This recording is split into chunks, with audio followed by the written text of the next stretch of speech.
Hello everyone, আসসালামু আলাইকুম। Inner Marwah পেজে আপনাদেরকে আরেকবার স্বাগত জানাই। আমি আজকে বাচ্চাদের টিফিনের জন্য ফ্রোজেন করে রেখে দেব চিকেন নাগেটস। আমি একটা মুরগির মাংসের বুকের অংশগুলো নিয়ে নিলাম। এখন কিউব কিউব করে আমি কেটে নিব। কাটা হয়ে গেলে আমি এখন ব্লেন্ডার জারে দিয়ে দিব ব্লেন্ড করে নেওয়ার জন্য।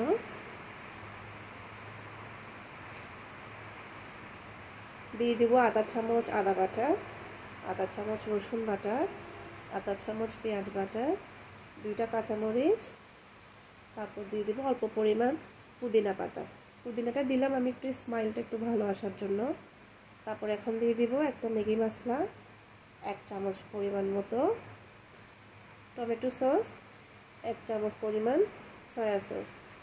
এখন পাউরুটি দিয়ে দিব। আমি 2 পিস নিয়েছি পাউরুটি, চাইলে আপনারা কমিয়ে বা বাড়িয়ে নিতে পারেন।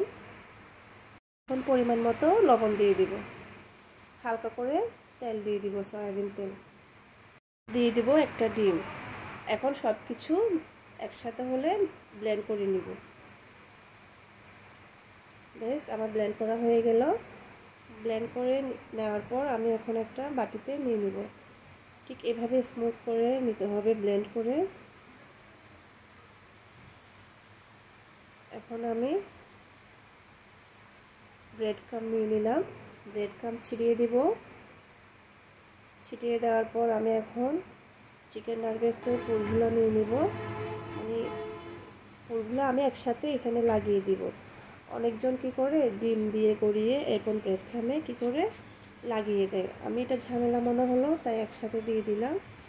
আমি মুরগির মাংসের পুরগুলোর সাথে ভালো করে চেপে চেপে চেপে ব্রেড ক্রাম্বগুলো লাগিয়ে নিলাম।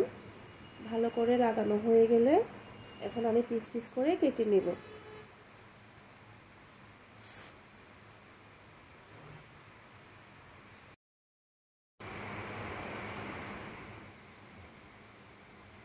আমি এখন কেটে নিচ্ছি।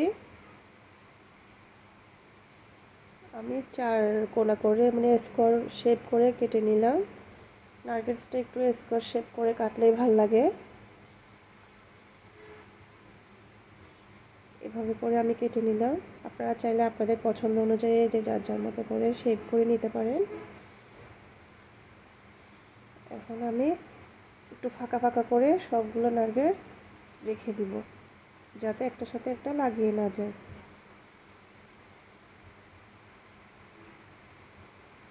আমার সবগুলো নাগেটস রেডি হয়ে গেল। সবগুলো নাগেটস আমার রেডি হয়ে গেল। এখন আমি 3 ঘন্টার জন্য ডিপ ফ্রিজে রেখে দিব শক্ত হওয়ার জন্য।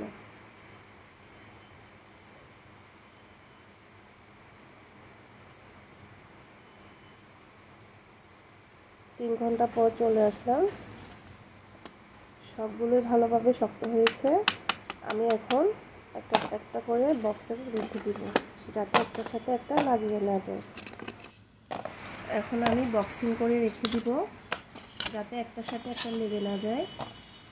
আপনারাও চাইলে বাচ্চাদের জন্য এভাবে ফ্রোজেন করে রেখে দিতে পারেন, যাতে সকালে তাড়াহুড়া না হয়।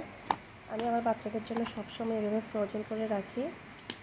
তো বন্ধুরা, আমার রেসিপিটা কেমন লাগলো আপনারা কমেন্ট বক্সে জানাবেন।